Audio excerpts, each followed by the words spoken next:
And next I want to invite Bernard Holloway, our co-convener, to get us started. Oh, you're on mute. Uh-oh. You should be able to get off mute. Oh, Bernard. Oh, no. Okay, there we are. Good. Okay. No worries. Thanks everybody so much for coming. I'm really excited to have you all here.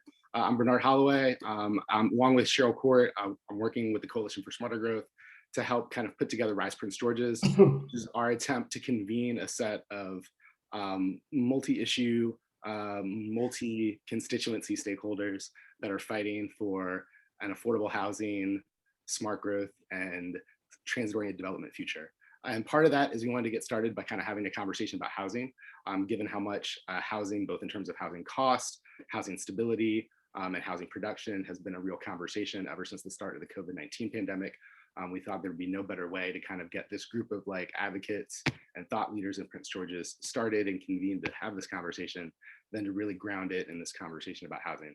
So what we're going to do today is start with a presentation. We're really lucky to have I want to make sure I got this right, the Deputy Chief Administrative Officer for Economic Development, Ms. Angie Rodgers, who has a few years of experience here in Prince George's and a long and distinguished track record in the district, both in planning and housing and community and economic development spaces.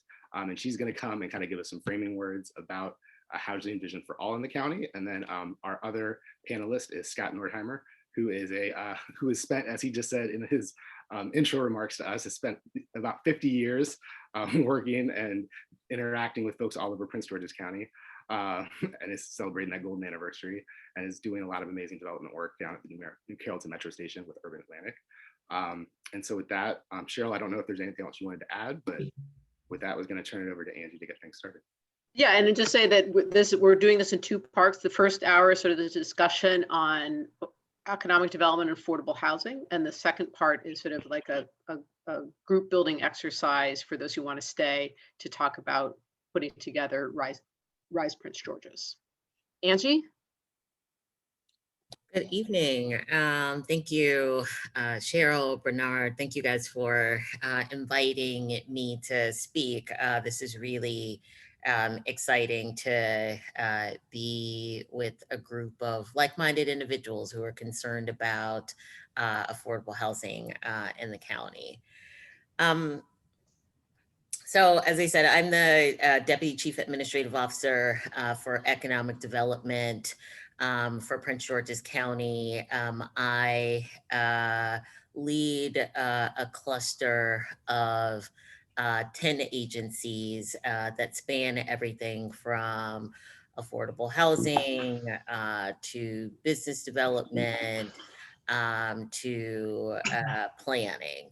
And so, I want to start out by laying out some of the things that I consider to be givens, things that are important to understanding how we approach our work in the economic development cluster for the county, which ultimately speaks to why sort of cracking the affordable housing code in the county is critical work right now.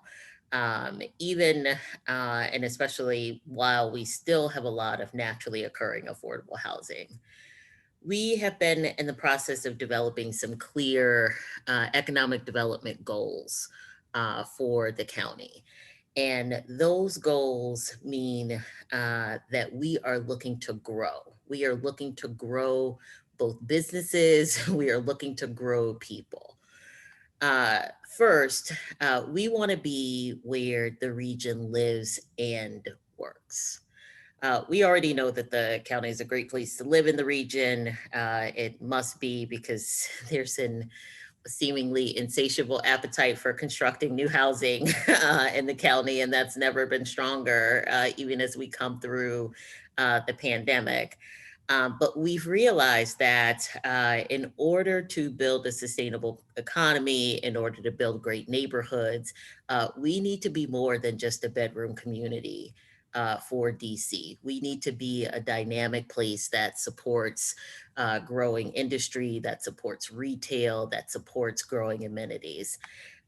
If someone from Metro was on the call, they would tell you that they need trains full going in both directions during their peak hours. And having this bedroom community kind of sitting out here doesn't support that. We want to grow our commercial tax base. Right now, we have a lot of residential. The county only gets just under 31% of its property tax revenue from commercial uses. The rest comes from residential. And this imbalance is rooted in that old identity as a bedroom community. So we are in the cluster prioritizing preserving and growing businesses in the county. And that's everything from warehouse and logistics to hospitality and retail. We want to grow our population, specifically inside the Beltway, where we need to see more density that can support those jobs and that retail that the whole county wants to see. So those are my givens. They're kind of like my guiding principles. And I come to work every day trying to figure out how to make those things happen. If you asked me if I was interested in supporting flipping a piece of property from a commercial use to a residential use, my answer is likely going to be, unless we're talking about multifamily with commercial uses on the lower floors, no thanks. We are interested in growing our commercial base. But all of those key economic development goals for growing jobs, for growing the commercial tax base, have to be anchored by the right infrastructure. And that infrastructure includes serving a range of household incomes. Large employers are only going to come to the county if we are providing what they need. We think a lot about how to support companies building here and bringing jobs here, but not a lot about how we support their workers. Housing is obviously a key part of that, along with education, along with healthcare. But I say all the time that we are less attractive if our housing market can only accommodate, 20% of a major employer's workers.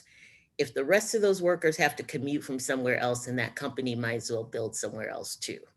So in order to stop thinking of ourselves as this bedroom community and more as the vibrant economic engine for the region and for the state, we need a housing market that makes us competitive. So I talk to people about this who don't understand that housing, and particularly affordable housing, is an economic development issue. People who think that it's all about sort of the other side of my cluster. This is what I tell them to remind them that it's about the complete picture. Without the right mitigating strategies for affordable housing, all of this growth that we're planning for is going to have some of the same unintended consequences that we've seen in other parts of the region. And I'm talking specifically about squeezing out low and moderate income Black and Latino households. And we have to plan for that now, not later. So what are we doing? I'm going to talk a little bit about that. I'll also talk a little bit about what we need to do. But I'm glad to see this group coming together because I know you all are full of ideas about the things that we need to do as well. So let me talk a little bit about our goals for producing and preserving affordable housing. Urban Institute did a study, I think it was based on COG numbers about projected growth around the region. And they said that Prince George's County was going to grow by just over 34,000 households by 2030. And that 30,000 of those households were going to need lower cost housing. And I think, those numbers are, based on specifically on job growth projections, they might even be a little bit conservative because the county's been growing at about 0.9% per year. Rents in the county are already growing faster than almost anywhere else in the region. So we're only second behind Montgomery County in terms of growth of our rents.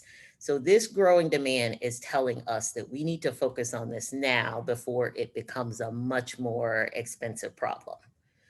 So that leads me to talk about our tools for producing and preserving affordable housing.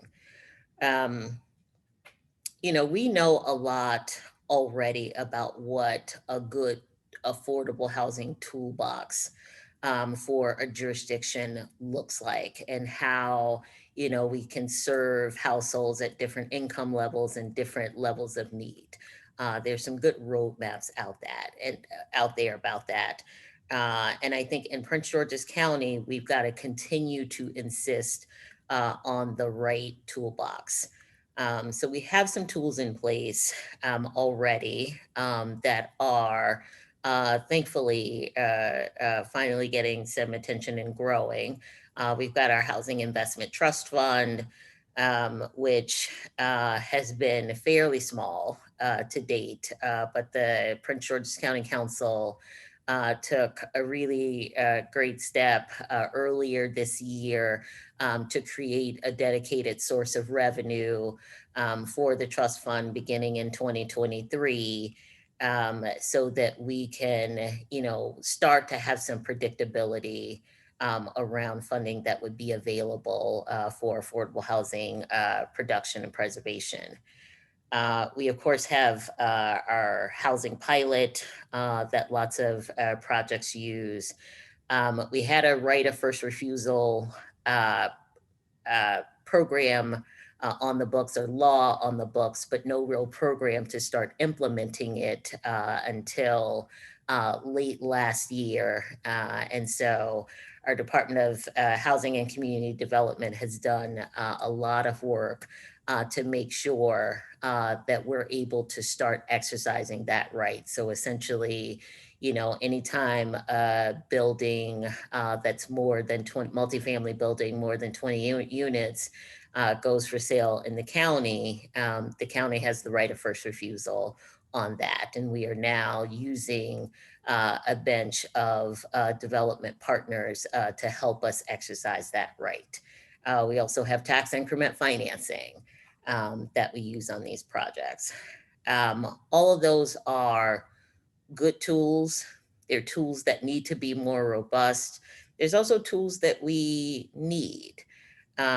So we've seen other jurisdictions around the region implement preservation or acquisition funds. And particularly with us beginning to really activate on our right of first refusal, that's going to be a really important tool to look at for the future. We haven't had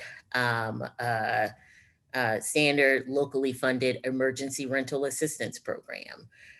We've been able to use money that we've gotten as a result of the pandemic to do assistance during this period.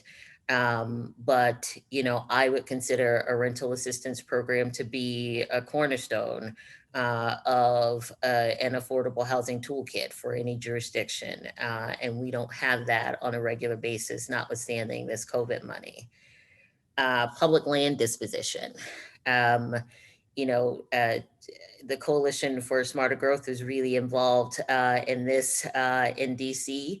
And I was as well when I was on the advocacy side. And I remember how DMPED, the Office of the Deputy Mayor for Planning and Economic Development, really kind of chafed at public land disposition in the beginning. But by the time I was working at DMPED, Cheryl knows, I would say, the young project managers that I supervised at DMPED 10801, which is the public land disposition law, was their Bible. And if a developer came in suggesting that they weren't going to conform to 10801, they were offended by the notion because they had no idea that years earlier, this is a controversial subject in that office. And so, I think about that as I approach some of these tools in the county, where people are, maybe sort of chafing at some of these ideas. But we've got to exercise the forethought for the market that we know is coming, that's going to need these tools, and put them in place. And we need to do it, before the opportunity slips.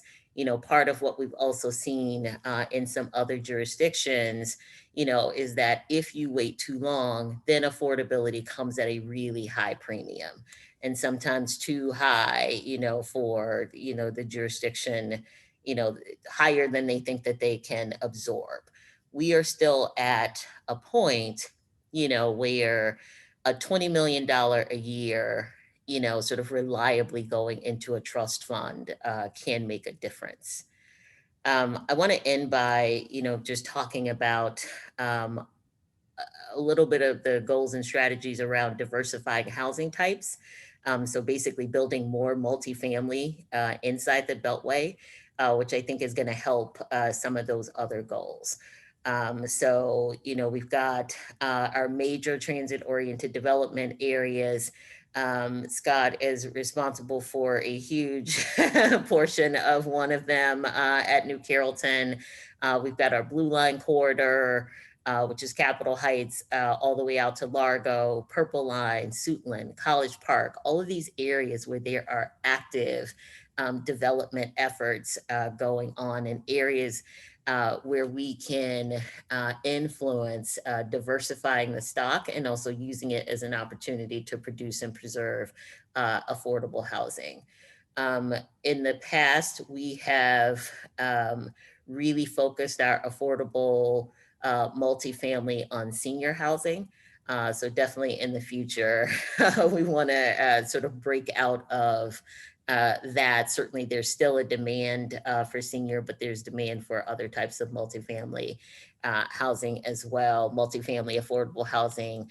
And we're looking to use our full toolkit of incentives to do that. So not just traditional housing tools, but other tools that we use for economic development as well. So I will stop there and hand it over to Scott. Thank you very much. Thank you, Angie. One, it's a pleasure to be with all of you. As a matter of a little background, is before I was in housing, my background was a political scientist at the Ford Foundation, studying what affordable housing should be. And I was fortunate enough from my mentor, Gene Ford, who really was the foundation of affordable housing in the region of this part of the country, to be a leader in terms of it. And I've been through now 8 county executives in my career.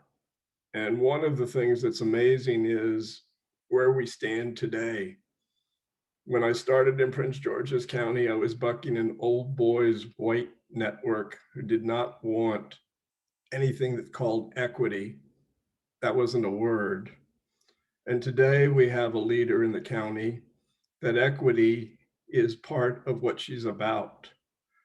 And so that one, it's a pleasure, one, with this group, in terms of tools, in terms of things, but tonight, what I want to be focused on is the 2 Ps, preservation and production. Prince George's County is going through, and fortunately with the leadership both of the council and of the county executive, there has been, what we all of us know is there was a disproportionate amount of multifamily done in pockets of the county that became what I would say were the migration both of Black and Latino, of safe refuge as well as affordable natural housing, and some of it, a lot of it also subsidized. Certainly, I've housed tens of thousands of people in the county over my career. And we've got a severe issue on the preservation side for a moment. And one of the tools that the county did, I think, is what has happened is you have a lot of capital that is available globally in the United States and cheap capital. And what is a safe investment in capital is bricks and mortar, especially that we are going to see, and we are going to see without a doubt, one of the strongest resurgence of inflation, which is not friendly to working class people. It's not a friend of working class people. Even though wages will go up, the cost of everything else will outstrip their wages, so that we have additional pressures that are going to be upon our residents, upon our folks that work in the county, and people that we want to stay in the county. So that what's happened with the cheap capital is they have gravitated to buying apartments, and all of the label is value added. A lot of them even say we're workforce housing, but a lot of it is really getting market returns, fixing up, putting a coat of paint, putting a new kitchen in. They were buying this housing like there's been no tomorrow, and the rents have gone up exceedingly higher than affordability. So that one of the tools that Angie talked about, and it's actually starting to happen, is the guys who have been coming in here buying by the pound, and I literally buying by the pound. The county now has put some safeguards with responsible partners and building upon the platform of partners for preservation. But yet the tools that are needed is clearly the county wants one, affordability at every level. Certainly there are tools from the state and the federal government on the lower end of the 30 to 60% of median income. The biggest pressure we're having is we want a workforce also that one are people that are making working living wages and the ability to stay in the county. So that one of the tools that we certainly want working with both on preservation and production is how do we really maintain for the working class people besides the lower level, so that we really are getting a spectrum and serving lower end, working class end, affordable end, and then market. I also want to share one in terms of what has happened over this career in terms of the image of the county. The image of the county when I first started was nobody knew, because it was a good old boys, old really rural guys who owned lots of land. Then it moved up to Winnie Kelly, Hogan, Glendenning. Then we had, of course, the issues with Curry, with issues in terms of the county having a stigma that one, you don't want to deal, it wasn't a clean place to go. And then we had certainly the return of great government with Rashawn Baker, and now our present county executive. So what is that doing for us? What are those things doing? Let's take New Carrollton, where we have Kaiser Permanente's national IT headquarters. We're building right now WMATA's new Maryland headquarters, thousands of people. And our first multifamily project, which opened 60 days ago, we've rented 72 units in less than 6 weeks. So demand and people wanting to live in the county and wanting just all of the amenities and everything else is there's an insatiable demand. Take a New Carrollton. When we were first procured for New Carrollton, the waves of everything was to get rid of the stigma and bring more market rates. So there was no desire at all for affordable housing, zero. Matter of fact, we were procured because one of the requirements they were looking for us to do all of it mixed market rate or commercial. We now, with the present county government, are actually talking to WMATA and the county that we feel as responsible developers at a transit location, we're looking to see how we can do 200 units of affordable housing there because we think we have an obligation, one, to do it. Legally, we have none. So let's learn from lessons. I think lessons learned. Clearly, we all now see we've got a county that's going to have pressures over the next 20 years. And if we're not all smart enough right now to prepare for some of the land holdings, especially with the purple line areas where it's only emerging now, but we certainly can see from cities, take it Denver, take it Portland, take it Seattle, or take it a handful of other towns and cities that have created these kinds of streetcar transportation. The moment is now for everybody to be very active before the parcels. There are some county-owned parcels that are now been procured where clearly it's a mandate for affordable housing. So the tone of the government right now is exactly right, but it can't happen. As a developer, I'm tainted because my name is a developer. I'm a for-profit company, even though my mission is to do the right things. But you all, being of every different area, interested in as an active basis, it's incumbent on you all in terms of to make sure that the future that we're doing. So what tools can we use?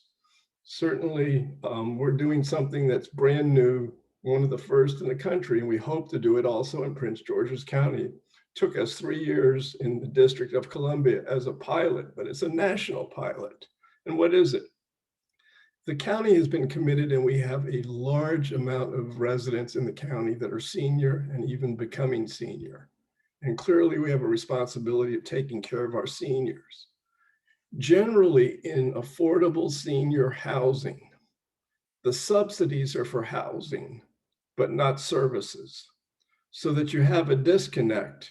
You have senior people that are having a housing subsidy, but it's not really giving them the kind of services that as their needs and acuities grow greater and greater, that we need to figure out, because in affordable housing, you can live in an affordable housing independently, so-called. People become shut in, but then what is the only recourse? The only recourse then is a hospital or nursing home. Well, it costs the county and their contribution of Medicaid reimbursement a substantial amount of money in terms of Medicaid reimbursement. So the pilot that we did in the district, and we think that the time is ripe in terms of Prince George's County, is we were able to staple Medicaid reimbursement to our housing subsidy. And if you put those two together, you have enough dollars as if somebody was in a Sunrise assisted living in terms of the income to give the right services to people of need. And when I say of need, it's people from the 0 to 30% income level. So that what we need to be doing is seeing what other tools we have than just the conventional housing subsidies. Clearly the county's commitment in TIFs and pilots has been incredible. And kudos to Angie the other day. We would have never been able to finance our next section at New Carrollton if it wasn't, again, the leadership of the county council and the county executive to give us a pilot. And those are not easy in other jurisdictions. So the tools and willingness are there. But right now, I think it really requires looking to the future of what other tools, what other things we can do, how do we make it better? But preservation is paramount because of the amount of supply of stuff that that needs capital improvements, huge capital improvements. I'm not talking about a coat of paint. I'm talking about fundamentally systems that are 40 and 50 years old that have not had capital improvements that become a blight if they're not done correctly. Two, production that we've talked about. So those are the mantras that I want to impart on everybody, is a balance of preservation, a balance of production. And that's, I think, all I can add, except for questions and answers from an old guy. Thank you.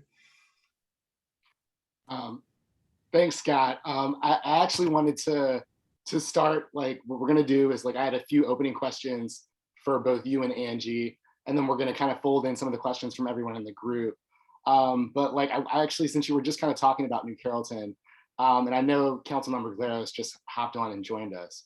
But I actually appreciate it. Part of the goal of this group is not just to advocate, but also to educate and to kind of like have like dialogue about and education about what's going on in terms of growth and development in the county. Can you kind of summarize for folks some of the recent things that have happened in New Carrollton, some of the recent approvals that the council's made, like where you are in terms of building things out beyond just the Kaiser office Sure. development at the Metro?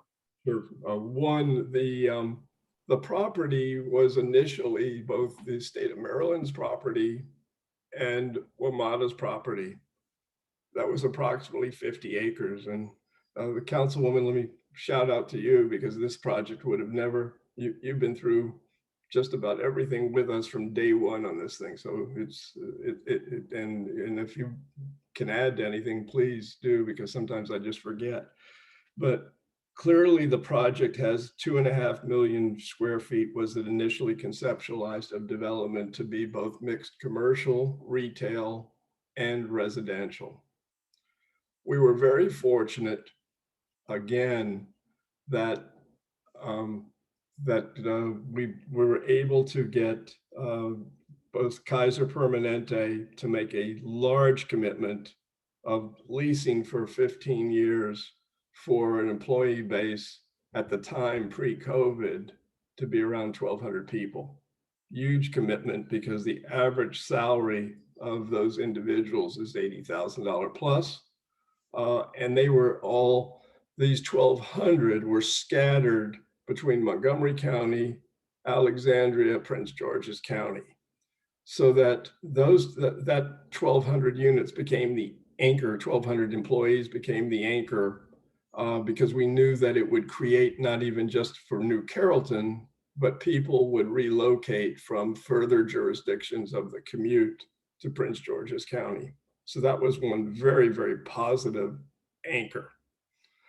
The second piece of it that we did was we felt that we had to do initially to get scale, another to at the same time of Kaiser of doing 280 multifamily apartments market rate.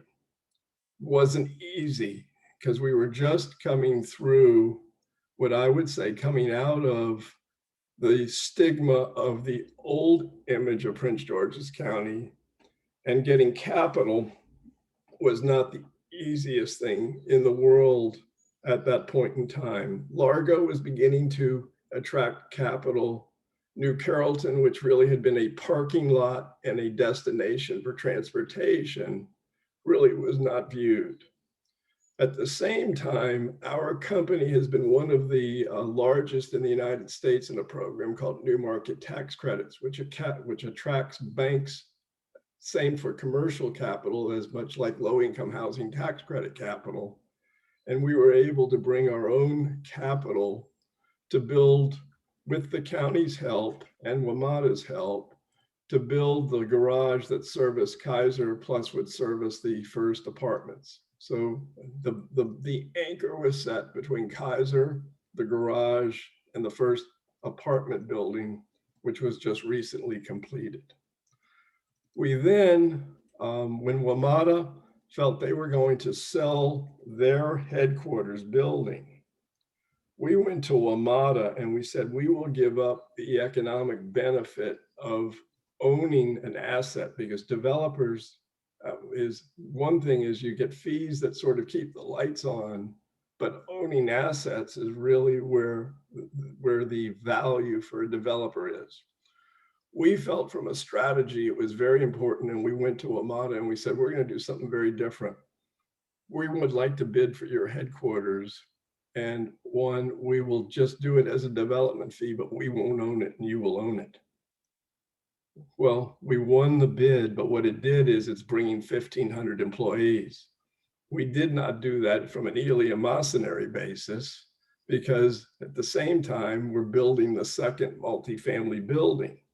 So that one, having Kaiser, having WMATA, then gave us enough one for density, so that if you look at WMATA, what is 350,000 feet they're building, Kaiser's 250,000 feet.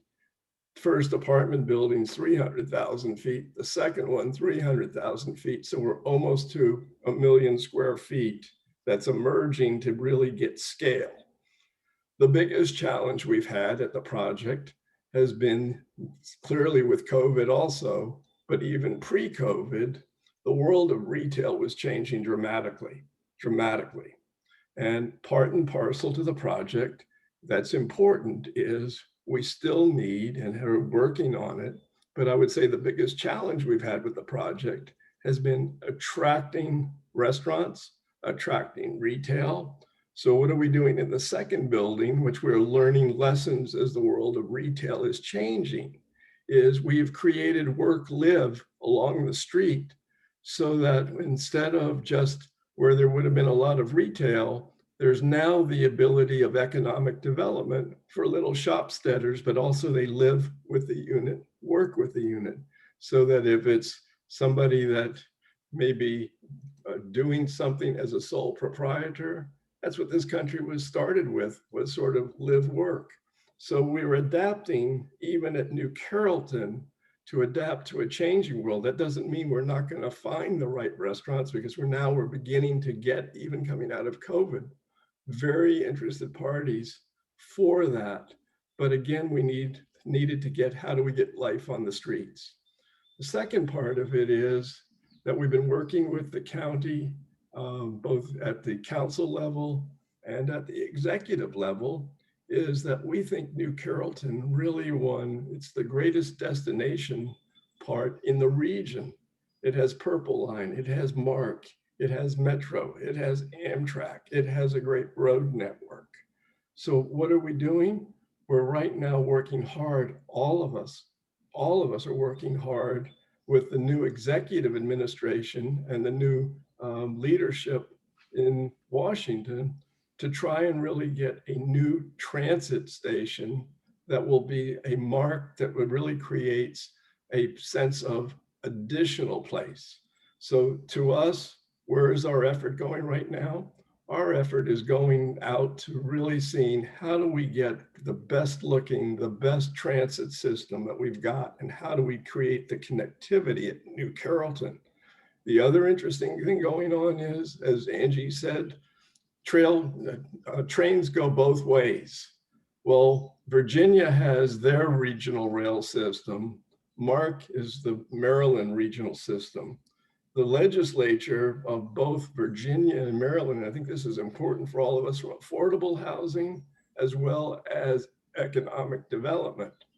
What's happened now is, it used to be with MARC, if you're coming in from a further point or if you're coming in from Virginia, you'd have to transfer trains, and there was never a through train.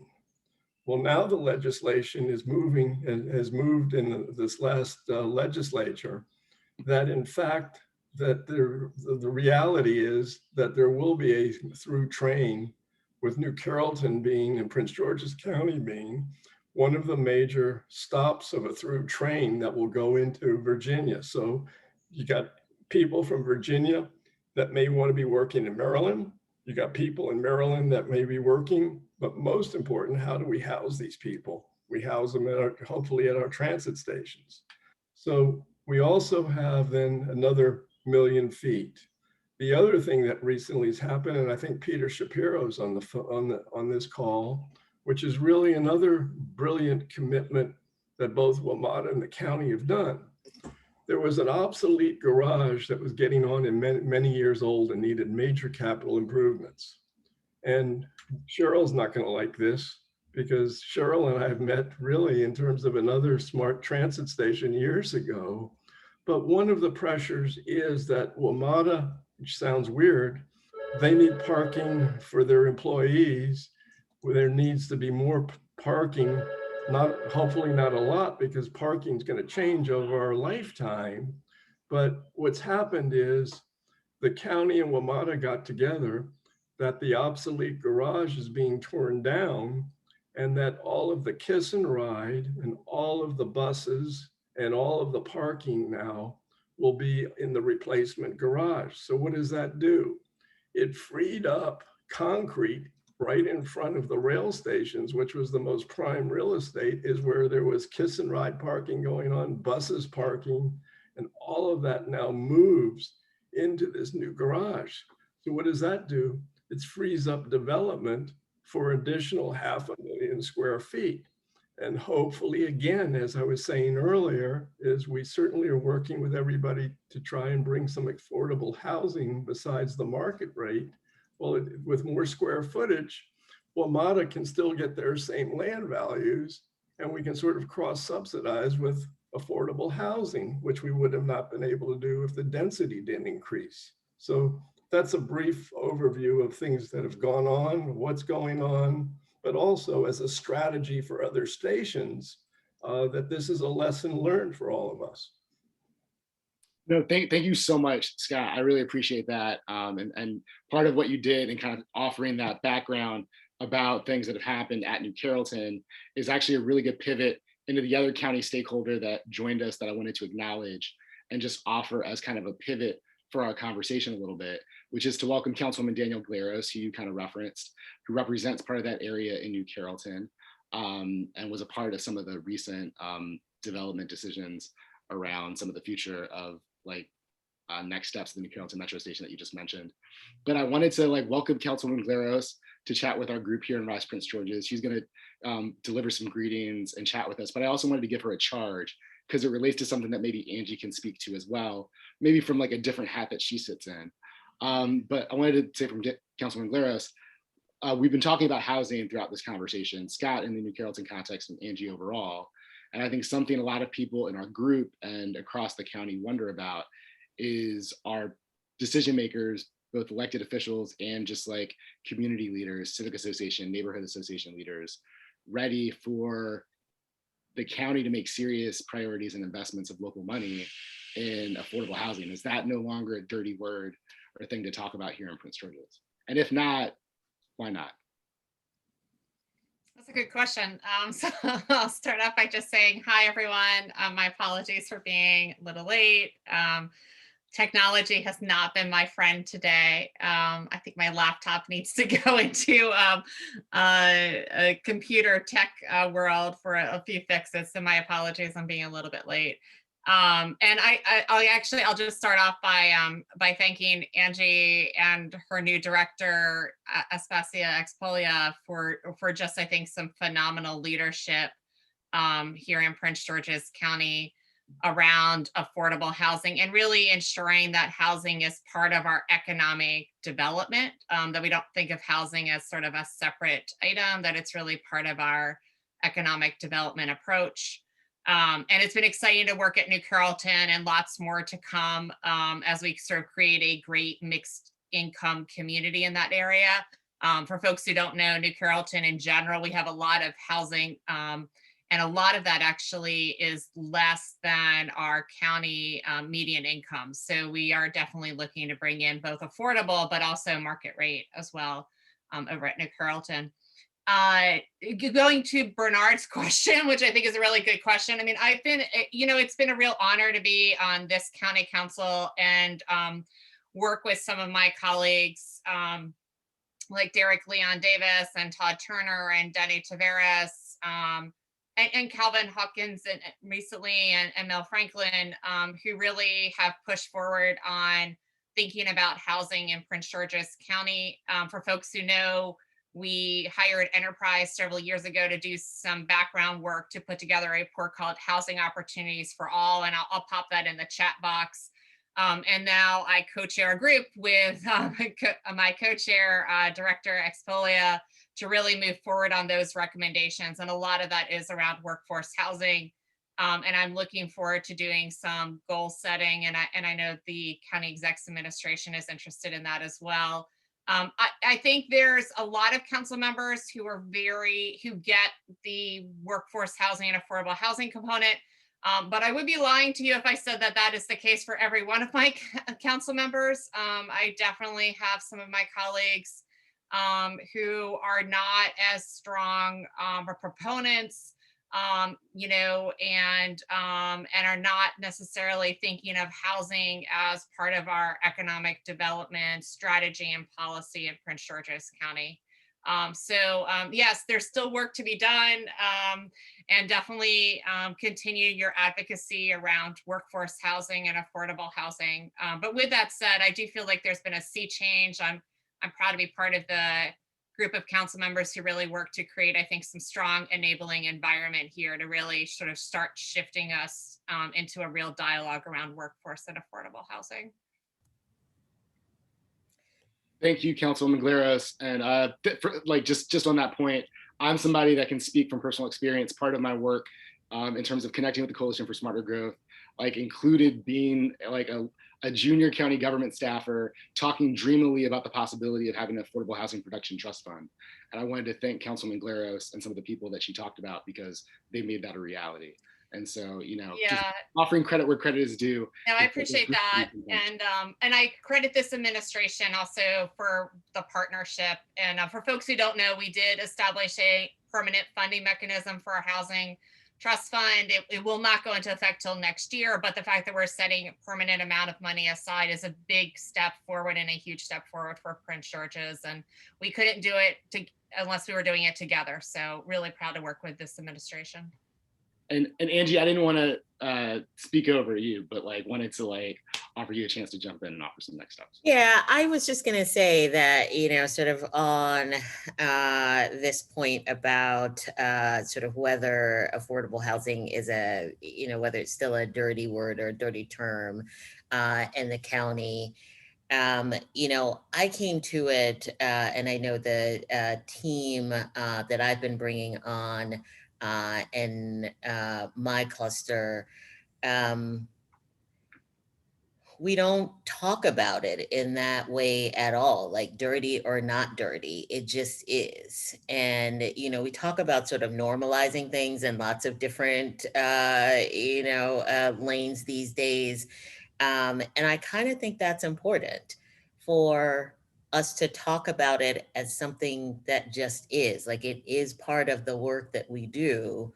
Scott said something to me a few weeks ago, and Scott, I hope you don't mind me repeating it, but it was so, it just really resonated with me and represents my own point of view. Scott said to me a few weeks ago, I don't get to be a leader in this region without talking about affordable housing and without doing affordable housing.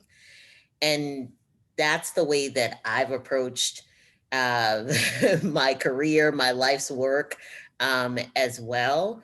And I think it's important for us to come in and sort of not be shamed, to talk about it, because it is, and of course there is education that we need to do. It's why I spent the first part of my comments, and it's why I talked to lots of folks about, why you don't actually get to have quality economic development without affordable housing. The two are intertwined. They are not, you cannot have one without the other. You just can't. And so, of course, there's education to do on that front, but it was important to me to come into this job. I've spent almost my entire career in affordable housing. It was important for me to come in and not apologize for 20 years worth of work I've been doing on an issue that's important in this region. I'm not going to be sheepish about it. And I think that when you know the work and you know where it needs to go, you've also got to kind of lean on that. So I want to normalize it. Thank you, Angie. And I think we do too, which is part of the reason why we are all having this conversation today. And I'm really thrilled that 20 other folks from around the county joined us. So I just want to take this moment to encourage folks to add any questions that they have to the chat box. We're really interested in what your thoughts are, in addition to what me and Cheryl and the folks up here at the top of the screen are talking about. I know that Rodney Harrell asked a question that I'd love for both Angie and Danielle, because she has a little bit of a smart growth planning background, and Scott to chime in on. which are just talking about tools that we could use. And so like I wanted to kind of frame two questions. We have an affordable housing production trust fund. If we're thinking about long-term goals for making that at the size and scale to allow us to respond to the needs that we have in the county, what does that have to grow to? And what are things that other people in the region and other parts of the country, whether that's inclusionary zoning or other tools that other folks have used to like expand the range of financing mechanisms that county government and the development community has to create affordable housing? What are things that other people are doing that we haven't thought about that should be on the table? I'm You want to start, Angie, or that doesn't matter? Go ahead. I'm happy to jump in and say a couple of things. I think the Housing Opportunities for All strategy did some work, and the group has continued to do work under the leadership of Councilman McGlaros and Director Zapolia to sort of think about how it needs to be sized over time to sort of meet our production and preservation needs. You know, I think the number that was thrown out there before was, or in the study a couple of years ago, was growing it to about $20 million a year. You might escalate that, you know, now for, you know, since it's been a couple of years. But I think the point that I was making before, I want to bring back up again is that, you know, that's a big number to a lot of folks in the county. But the thing that we are, you know, sort of saying to folks is you want to do that number now before your problem gets away from you. And then $100 million isn't enough. $200 million a year isn't enough. And I know personally from the jurisdiction that I just came from that like it can get to that point. It will get to that point where $200 million a year is not enough.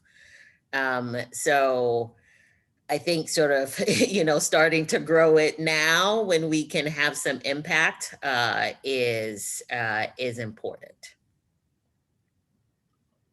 From the private side, I think one of the opportunities that's emerging in our company is on the thrust of getting approval from the U.S. Department of Treasury is social impact investing. And I think it's time that both the county and the private capital markets align themselves so that it brings cheaper capital, because the county cannot do it alone. They do not have the ability or will there be the total political will, I don't believe, to fund at the level that Angie said, so that there needs then to supplement that. The state has some ability and has been a good partner on some things in the affordable side for the county. Federal government has certainly been. Certainly as housing subsidies, direct housing subsidies flow through rather than capital dollars, that will help the county immensely. So I think we're on the verge of seeing additional, what I would say is pieces, but everybody has to align in a strategy of how to use the money correctly, of how much goes to preservation, how much goes to production, and things like that. So it's leveraged correctly.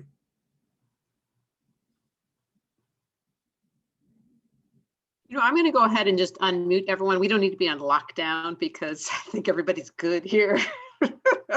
So I'm going to go ahead and change everybody's mute settings. And if, Roddy, did you feel that, oh, everyone's unmuted now. Okay.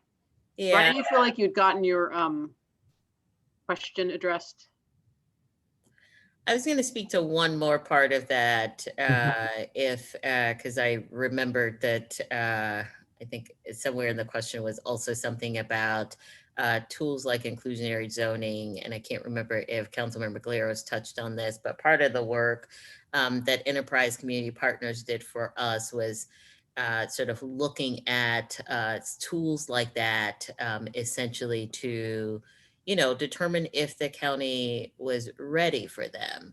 And inclusionary zoning is one of those interesting ones that they looked at, and they said, you know, in most of the county's submarkets, not yet, but that doesn't mean that you do nothing, right? Like, we do have incentives and tools that we're deploying in these submarkets. And so look for opportunities to use those to get affordable housing in exchange. So when, we're doing impact fee waivers and other types of incentives on residential projects, like, see if you can get an IZ level,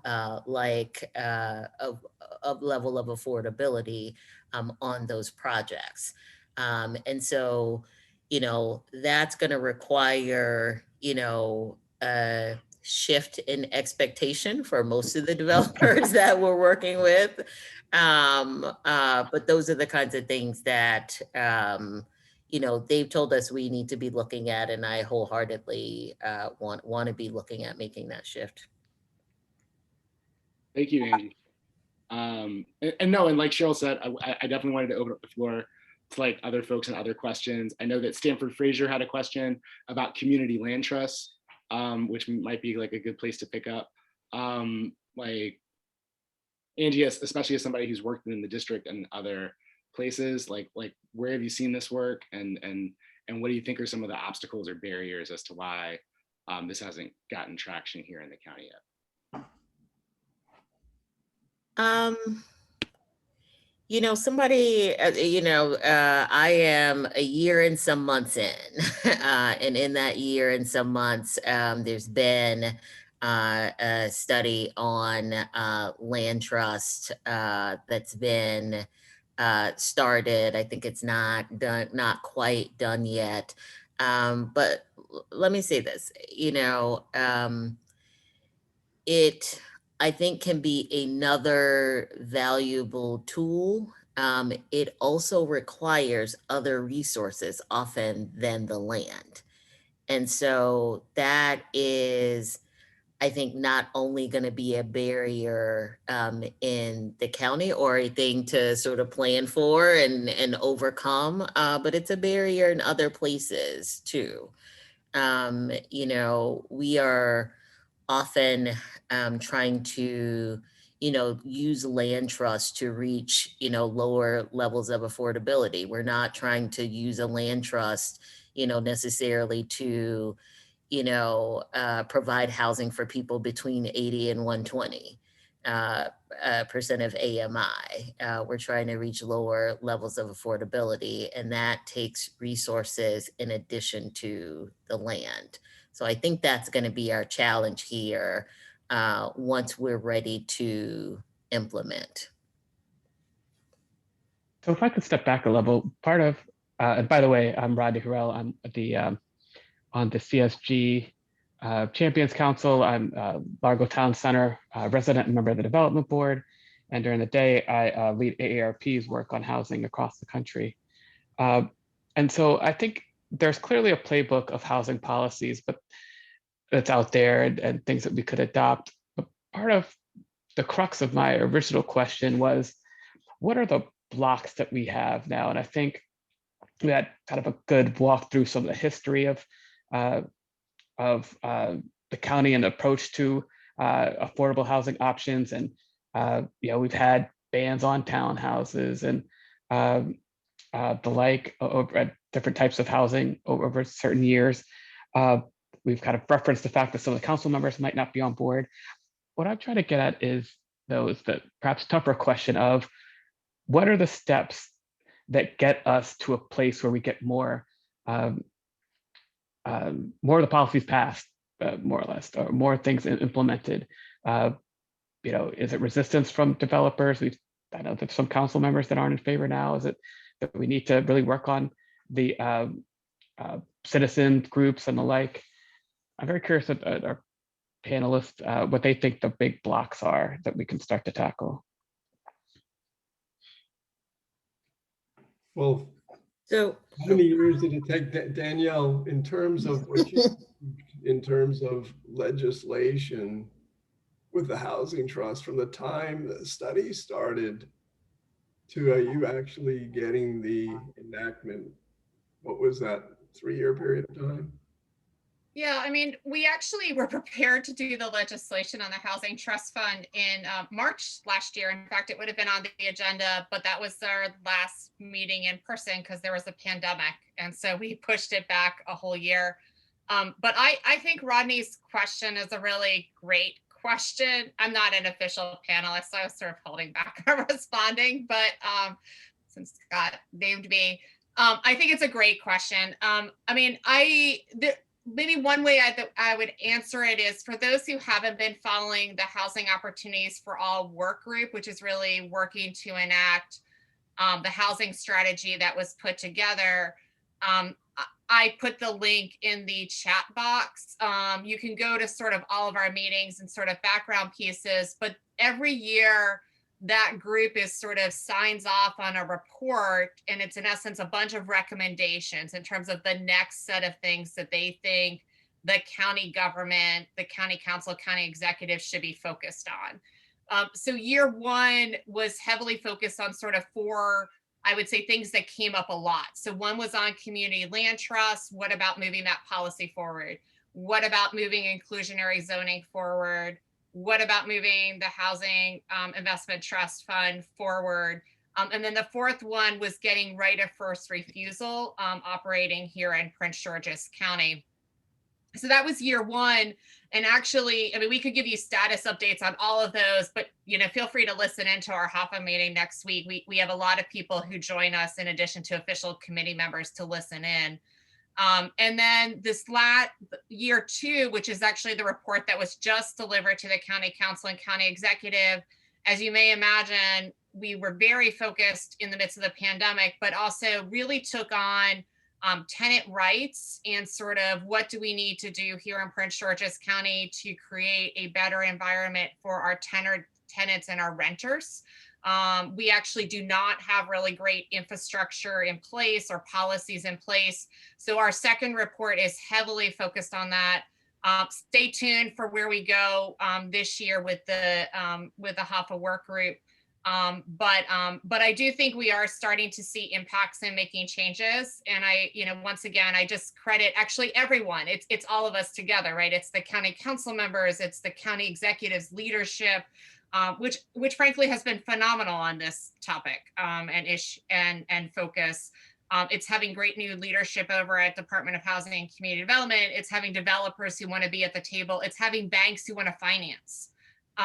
It's all of these pieces sort of pulling together. And I think actually some of the most important work we'll be doing is over the next few years. And I think the opportunity is great as we maximize some of the federal dollars we're seeing flowing around housing, which we haven't seen before. And we have banks who want to support workforce housing and are committing to do that on corridors like the Purple Line. So that's my sort of quick take on it. And thanks for giving me an opportunity to speak since I'm not a panelist, but thank you.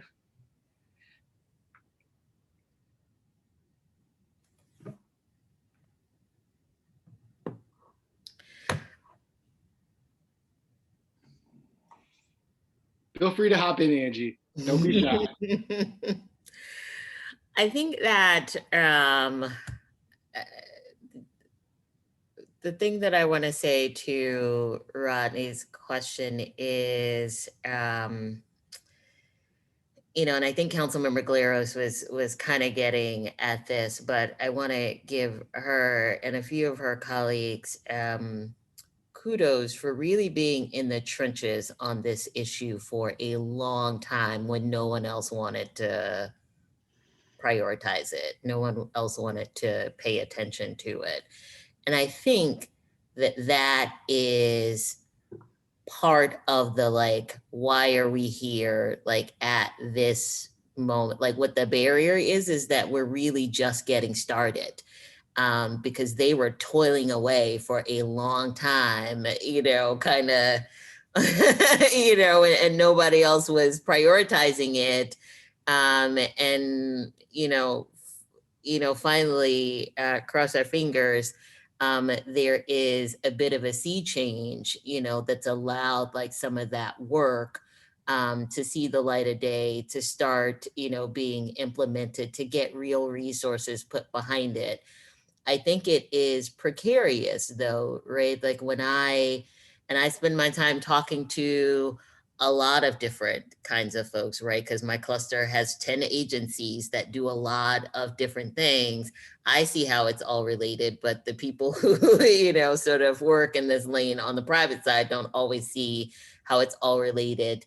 And I could kind of split it in half, like the sea change could go either way. There could be sort of, half of the folks out there sort of working in the community living in Prince George's County who, see the value in this issue and care about it and understand how affordable housing needs to be an integral part of the landscape going forward. There's still a whole bunch of people who feel like we've got our fair share. This isn't something we need to focus on.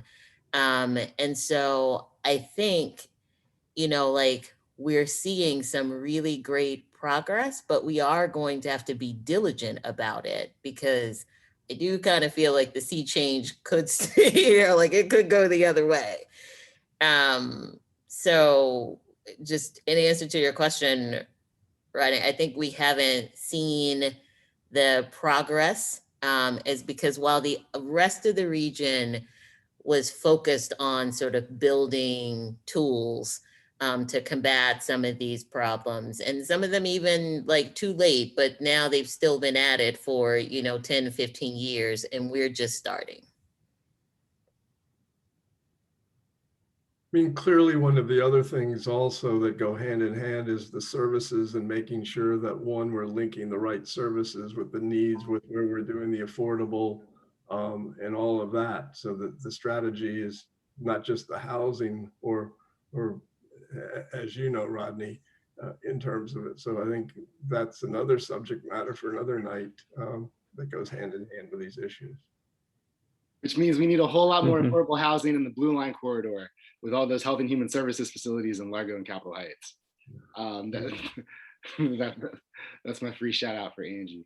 But kind of related to a broader thing before we kind of pivot, because I think our group needs to kind of get together and start to huddle about our action agenda for the future and let some of our panelists and elected leaders move on with their night. I really wanted to see what Angie and everyone else thought about what are things that the county could do, especially in this post-COVID environment, to just beyond the mechanisms of funding and the trust fund.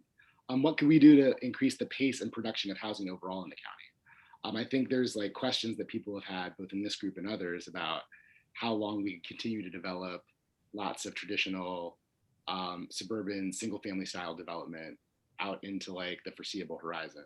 I mean, whether or not that's feasible. And just kind of like what the current status and state of pace of housing production is in the county, and what are the current obstacles to making that grow and increase, because like the constricted supply of housing, as everybody knows, not just from like the real estate market sales, but everything else that's going on here locally, are really kind of contributing. The fact that we don't have enough supply at any and all levels of income are one of our major challenges to affordability. So I wanted to know all of your perspectives on that and things that we could think about as a group to tackle it. I will chime in because we convened our Prince George's Forward task force. And this is one of the issues that the economic recovery group focused on was, how we would make sure that shovel-ready projects actually got going and weren't sort of hampered or hindered by the pandemic. And, as a complement to that, what kind of systemic changes we could put in place to continue to encourage those projects in the future. The big conversation was around, I will say, not that I haven't been able to crack just yet, which is, all of our regulatory processes and timelines, which, in the development world, like in most of the world, like time is money. You can, miss the mark on favorable financing. You can miss the mark on lots of things, sort of waiting for regulatory approvals. And our approval processes in the county, both on the planning and the permitting side, are not competitive compared to a lot of other jurisdictions. And so I think, one of the things that we need to do, one of the things that we could do is focusing on that issue so that it's not a time suck, it's not a money suck for projects. And right now it often is.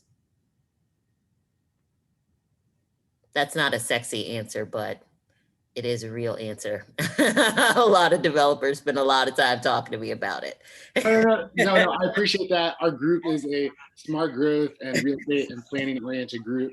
So I think we have lots of folks who would be interested in asking you very wonky follow-up questions on that topic. That makes sense. I mean, my focus would be if there was a specific, I'll be very late night host about this. If there's one or two things that are about the development and the permitting process that could make it possible for us to create more housing of all income levels faster, what would that be in the county? And just your best off the top of your head.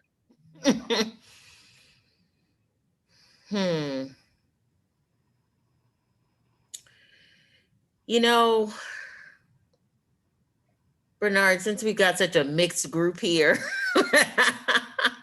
let me save my answer on that for behind the scenes, and then we'll, I think there are things that could be done. There, frankly, some of them are, politically third rail. And so, yeah, let me save my answer on that. I'll reserve my answer. Come back. I hope the group will still be around in the fall. Hopefully, maybe we'll have started to make the conversation and terrain around these topics a little less politically fraught and sensitive. But Scott, if you had a quick thought on that. I think let me just say that I think that is important. This is part of the conversation that we had in the task force, the sort of, some of the solutions that were some of the ideas that were being put forward, who brings them up? Because some of them are, just not they are going to take some massaging and some support from folks other than government folks in order to sort of raise them in the public sphere. I know, I think that's totally right. I'm looking forward to the conversation more. Scott, I wanted to get to your quick two thoughts, and then Christina Hartsfield, I think, has a question for the group. I have one quick closer that Angie may delete my picture and audio into this one, but clearly I think there's the ability with the right will of the county council and the county executive to really get the affordable bond issuance going and how credit enhancement needs to be achieved. But I think that could be a great goal of production and in terms of so that the county is in control of it other than the state solely at this point. So I look forward to hopefully on my final tour of hopefully working with the county to make that a reality. I won't delete your picture. That's a great idea.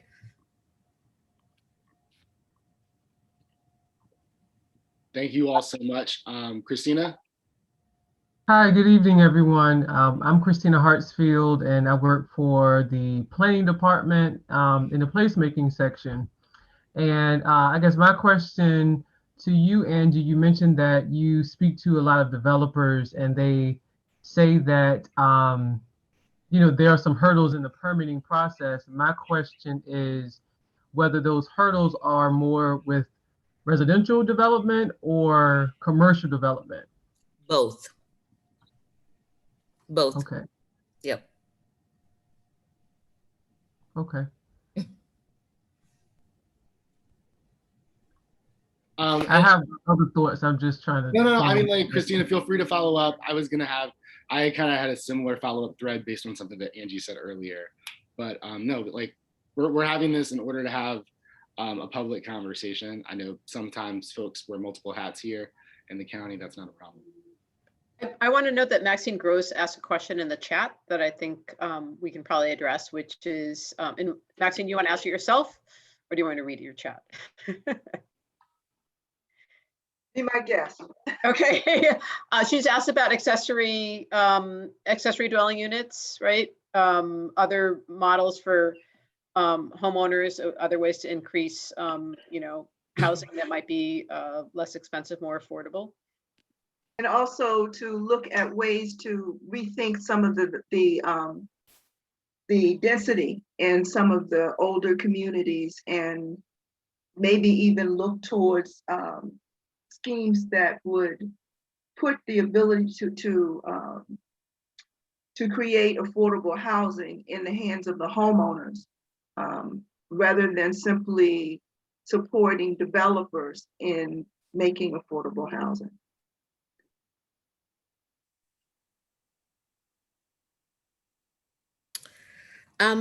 I will jump in and say this isn't necessarily an issue that I have dove into here in the county.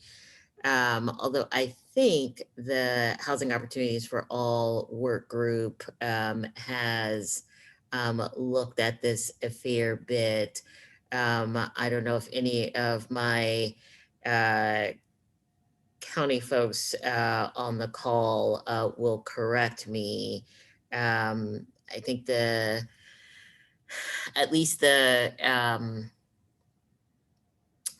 sense has been thus far that like accessory dwelling units, like there's a high bar to that, to being able to do that in the county. That doesn't rule it out. I think it's been more of what, we've got so much to do in this moment, our accessory dwelling units. Are we going to fight that big fight sort of right now? I think there could be some movement on that in the near future, though. One other thing that we're doing and at our Walter Reed redevelopment, which the District of Columbia granted us approval, and it's exciting, is we're doing a development, a co-living development where people, one, come together as community and rent a room together in an apartment, but that apartment is totally furnished, total housekeeping, total internet, and it is affordable on a room basis to people that are less than 50% of median income. And the district is testing that with us as an meeting an affordable requirements. We're testing it, but we think, one, by building in the bundling, it creates a great mixed income. It creates community. It creates all of the services that somebody has additional besides rent has to do. So that's something also that we should be looking at probably and talking with Prince George's County potentially as another means of production and satisfying affordability.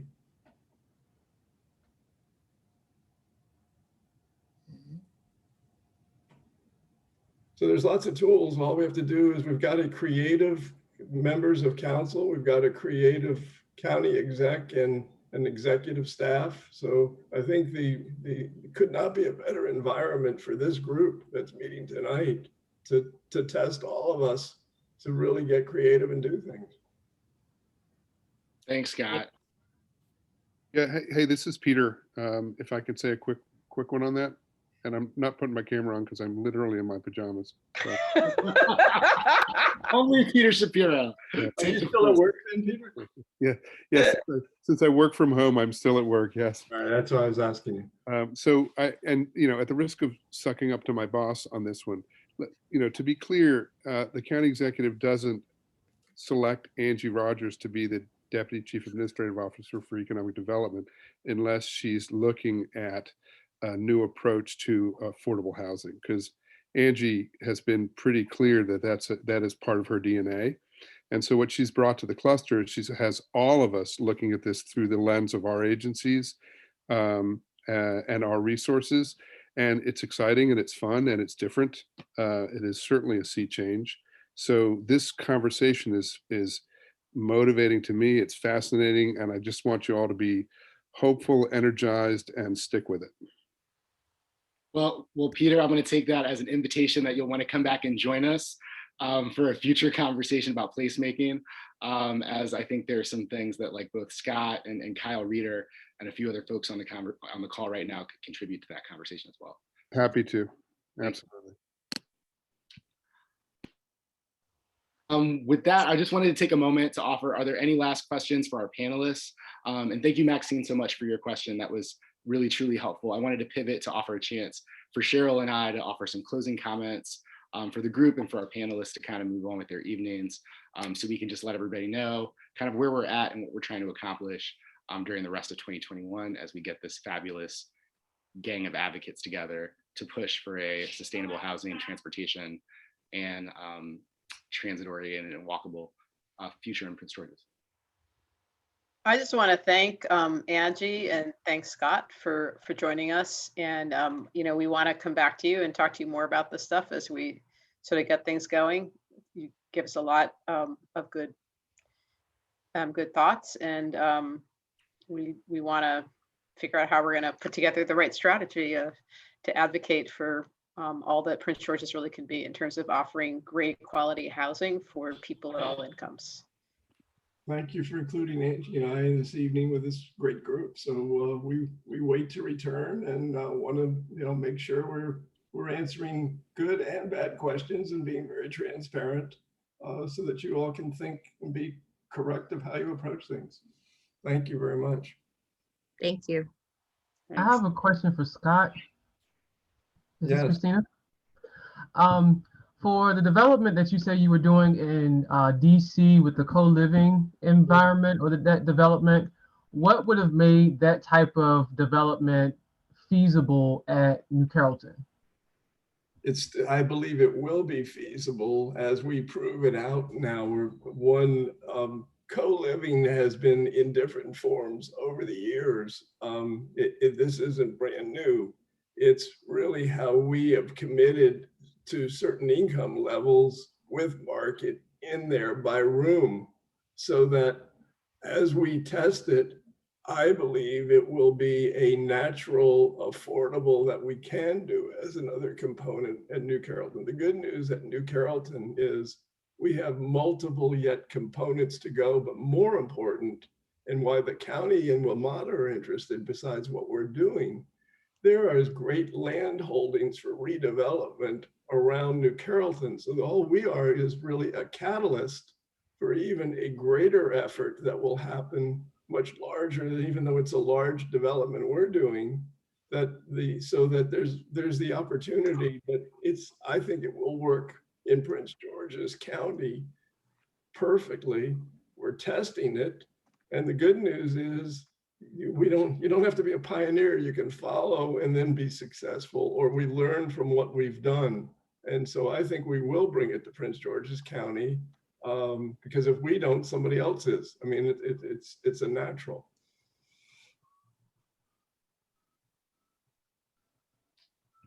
And just trying to see. Well, thank you all. Thank you so much to our panelists. Thank you, Scott. Thank you, Angie. Look forward to having you all back very, very soon to talk about the future of housing, sustainable transportation, and creative placemaking here in Prince George's. Thanks so much again. If everybody else could take a 2-minute break, I think Cheryl's going to put up a poll.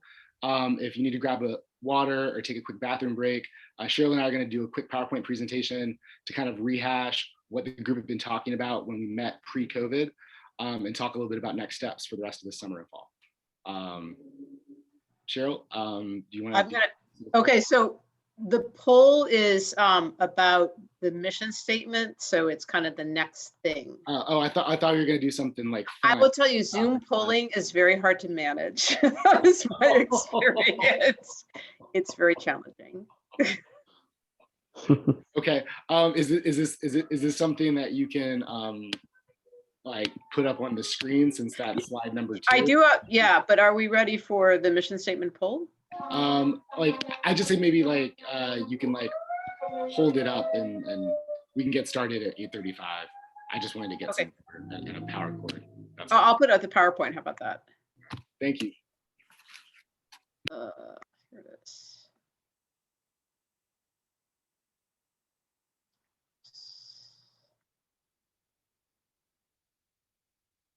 So usually in New York. Oops.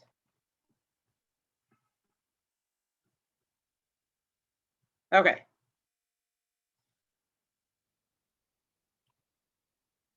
Take a second break.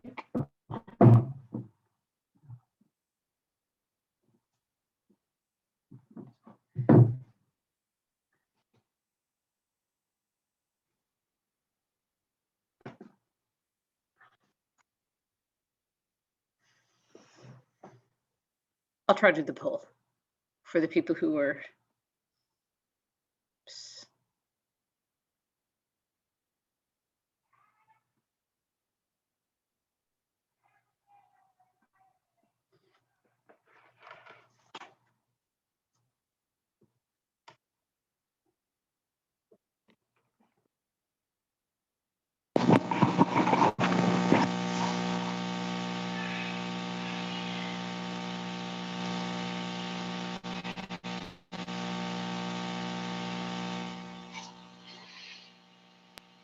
Cheryl, you might have some feedback with your speakers or with the headset. Oh, really? Okay. Just have Either for you or somebody else in the. someone's yelling at my children. You might have to hear a little bit of yelling at the children. It's bedtime. Well, thank you everyone for sticking around. I really appreciate that we have like about a dozen folks that like stuck around to plan and plot with us about how we can create a more sustainable and inclusive future for growth in Prince George's. This is kind of like our more interactive part of like our meetings every time we get together. Cheryl and I wanted to take a chance to connect with everyone, kind of reconfirm and summarize some of the work that happened over the course of the first 3 months of us meeting in the fall of 2019, remind people of some of the commitments that we made then, and give us a sense for like where we can go in terms of like topics and priorities for what's next. I think that's kind of our roadmap for going forward. Anything else you wanted to share or add, Cheryl? I know you wanted to start with a poll. Oh, well, no, actually, I don't want to start with poll. Oh, I see. Actually, why don't we start with introductions, because we didn't do that before. No worries. Thanks everybody for sticking around. If you don't mind, if folks could just quickly kind of sound off who you are, name, where you live, like what community you live in Prince George's, or if you're not living in the county, kind of what's your connection to working here, and what's been your like favorite new pandemic hobby.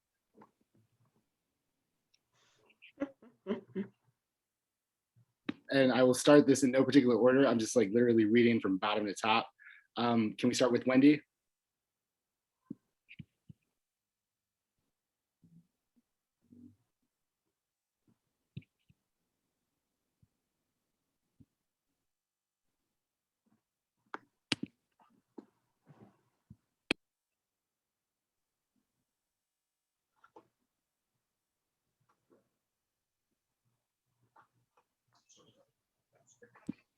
Okay.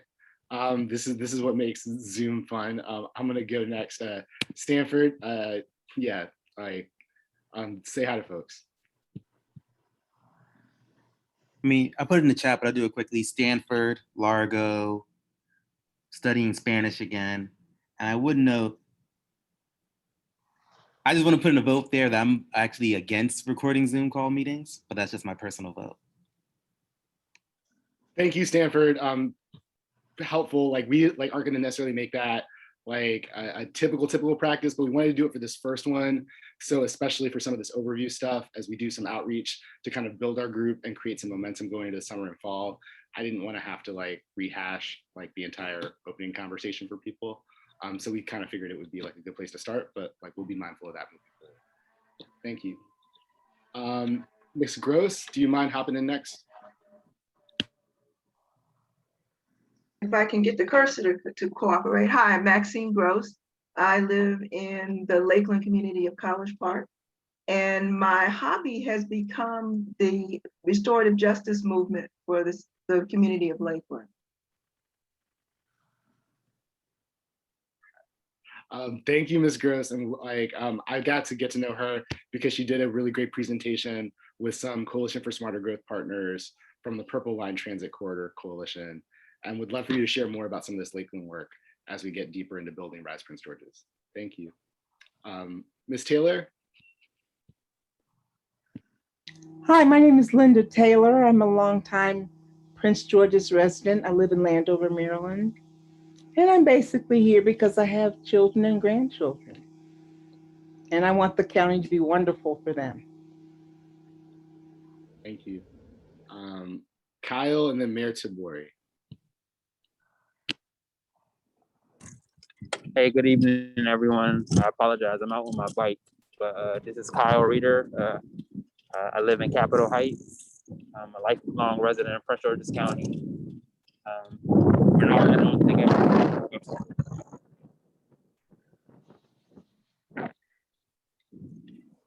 Hello? Thanks, Kyle. That was perfect. Okay, cool. Yeah, Mayor? Yeah, good evening. I'm the former mayor of University Park and currently sit as a board member of the Redevelopment Authority. I've lived in Prince George's County for over 40 years now, and raised my children here. And my passion is essentially the political economy of housing ownership and labor economics.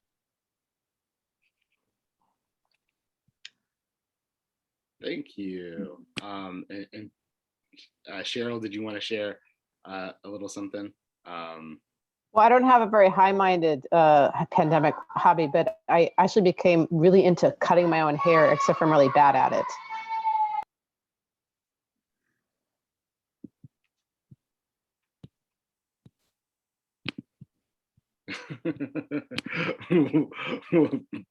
Thank you, Cheryl. And my pandemic hobby, which I wish I could have shared with somebody else from our group tonight, has been learning a lot more about gardening than I ever have before, because that's what a lot of people around me have been up to. But Cheryl, if you wanted to take it away, I think you wanted to start with kind of talking about our mission statement and some of those other next steps. Yeah, so, I want to first take a look at our mission statement we've been working on. So Rise Prince George's is a group of county residents and allies advocating for policies and practices that build shared sustainable prosperity in Prince George's County by creating safe, walkable, inclusive, and transit-oriented communities. So that's kind of where we're at with creating sort of a mission statement. And then beyond that, we sort of fleshed it out a little bit in a vision statement. We seek to build a prosperous, equitable, and sustainable future for Prince George's that contains multiple thriving transit-focused downtowns, inclusive, safe, and connected neighborhoods and municipalities, and preserved open spaces, natural areas, and climate-friendly development patterns. And I think that this is a little too much text. It's actually, we put it up on a website to read, but sort of just trying to get some overarching ideas that I'm going to move to get to. We had a couple of meetings in the past, try to put these things together, and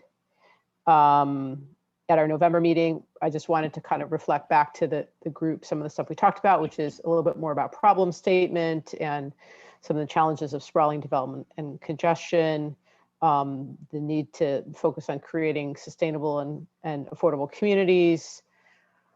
What can this group do to complement what's missing from the region? Putting forward an idea, come join us to do transit-oriented development right. And this group provides solutions to how we can grow sustainably. In the next meeting that we had, we kind of looked at some different issue areas that to get people's interest in what they were interested in working on. And we talked about a number of different things, reforming bus service, improving bus service. One that, breaking down silos, the example was how state and county road agencies are sort of not necessarily all that well coordinated. Looking at something like how to make Largo have a really great walk bike plan, how we could be reforming the zoning process to not be quite so random and surprising, more on housing policy and Purple Line and food access and justice. And those were sort of like the kind of top, oops, hold on here. The top votes. And then, hold on.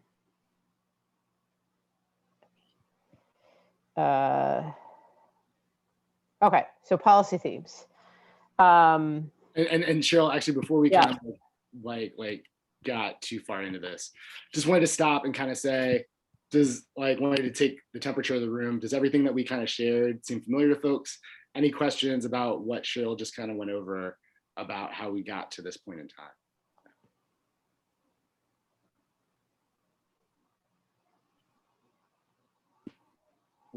So Bernard, I'll just make a quick note on my side that, I see that housing for all is mentioned here and the themes that we talked about. And we spent the whole day talking about housing today. It's implied in the other statements that we have that housing's part of that, part of the inclusive community, part of the community that has the options, but we didn't mention it on any of the previous slides directly. So, and it seems like housing might be a higher priority and there might be more openings now than there were 2 years ago. So I'll just note that for the record. Okay, that we can like more explicitly kind of refer to housing affordability being like a key goal of what we're working on. I just want to make sure I heard you. Yeah, that's possible. Yes, exactly. That's not there, so it's possible to do that if we want to.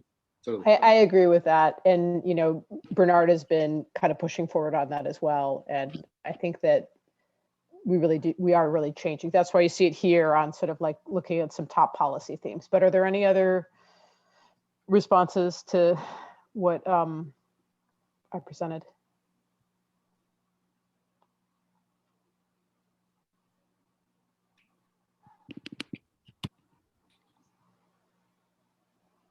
Cool, that sounds great. Thanks, Cheryl. So I think for the rest of like kind of the slides, we wanted to offer just like examples of like what we kind of wanted to make topics and content based upon those priorities and commitments that the group started as an agenda of future meeting topics for this year. So people that we're going to bring in to talk about issues that not only include how do we have better placemaking. So we're talking about creating vibrant urban gathering spaces, which includes a mix of like temporary and kind of like pre-development uses, as well as what we were talking about today in terms of promoting a variety of like housing options and levels that can address the needs of all of our residents.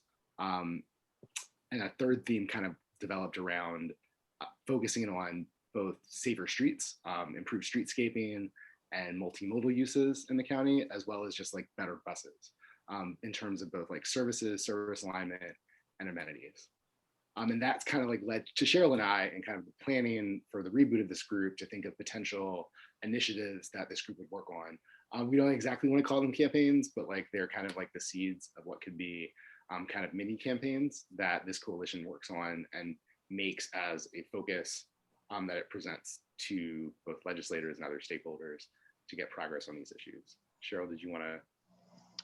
Yeah, and so kind of at the top level, we sort of have three categories of TOD placemaking, when equitable placemaking, and transit-oriented development as one theme, and kind of all the directions you can go in that in terms of the types of activities.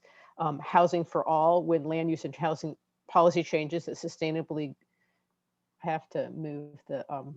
sustainably grow the economy, livability, community benefits, and equity of opportunity for among residents. And third, safe streets and better buses, sort of our transportation set of themes of when, transportation investments and policies that improve the quality, safety, affordability, reliability of public transportation, and access to daily needs, especially for low-income people and communities. Hold on. Oops.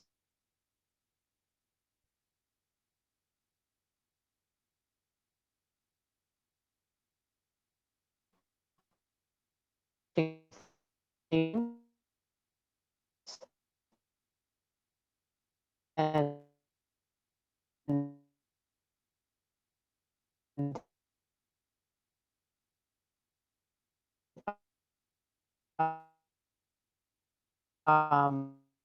I guess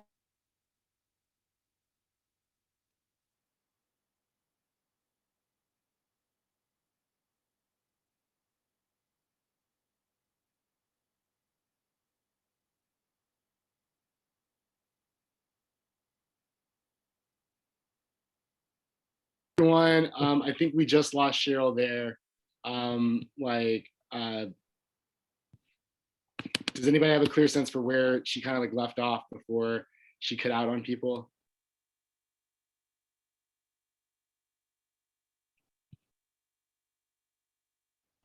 Yikes. Sorry, I'm back. That's never happened to me before. I'm just in my house. Sorry. Well, since we're, can you guys hear me? Yeah. Okay. So, I don't want to go into a lot of depth on these things, but here's sort of an example of like some of the details of the kinds of things that we can be working on for better buses, which actually was something that the group put a priority on at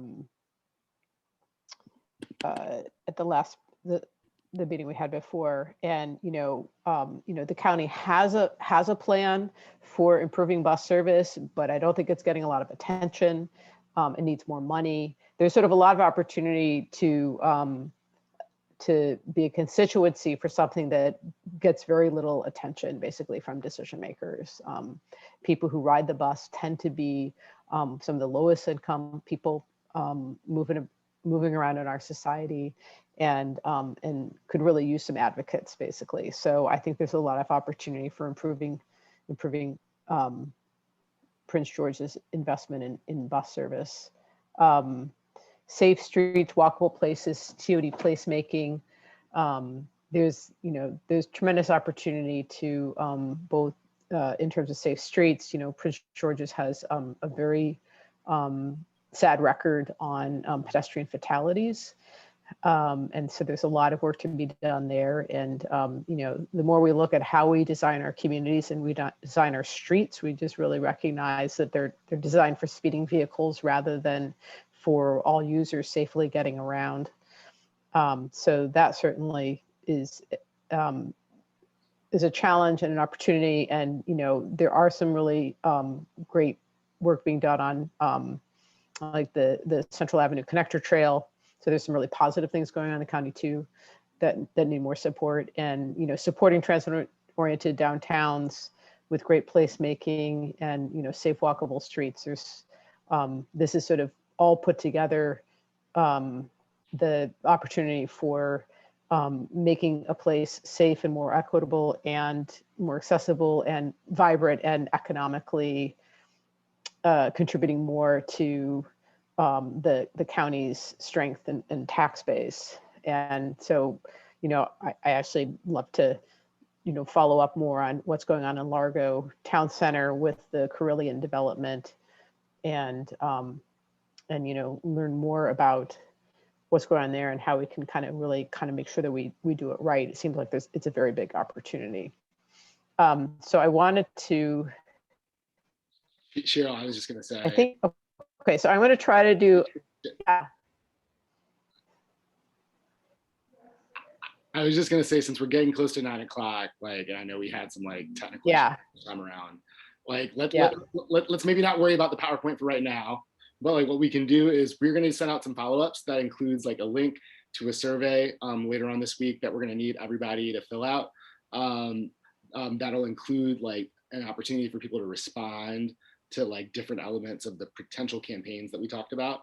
And we'll use that to kind of frame some of our discussion and group meeting at our next meeting towards the end of June. Great. Okay. Well, thanks to everybody who stuck with us. And we'll be reaching out to you soon. Any final questions for the good of the order? Yep.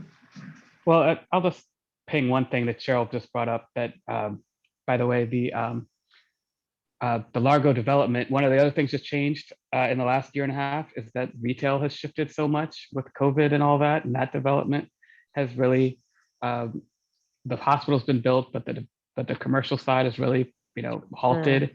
And I don't know where that's going, honestly. So just something else to think about. It could be a place to seed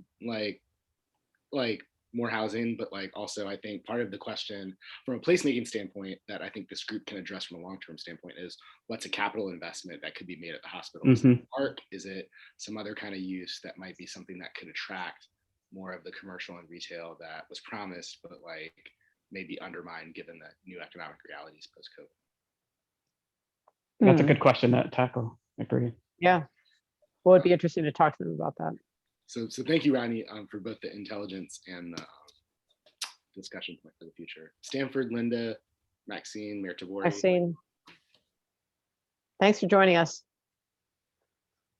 Yeah, thank you all so much for coming. Stanford, I will reach out and follow up with you. I've just had a lot of different stuff to kind of start off the year building this with Cheryl, as well as a few other projects I'm working on. But I'm glad to hear that you've entered the fray. For folks that don't know, one of our group members is looking to become our next state's attorney here in Prince George's County. Looking for progressive leadership in our current justice system. Definitely reach out to one of our really, really talented public defenders, Stanford Frazier, who's also been engaged with this group and its work since it got started in the summer of 2019. So that's the real reason I wanted to give you the shout out, Stanford. Thank you for helping us think about a smart growth and TOD future in Prince George's. Great. Well, thank you, everybody. We'll be following up. Have a great night. Night. Thank you.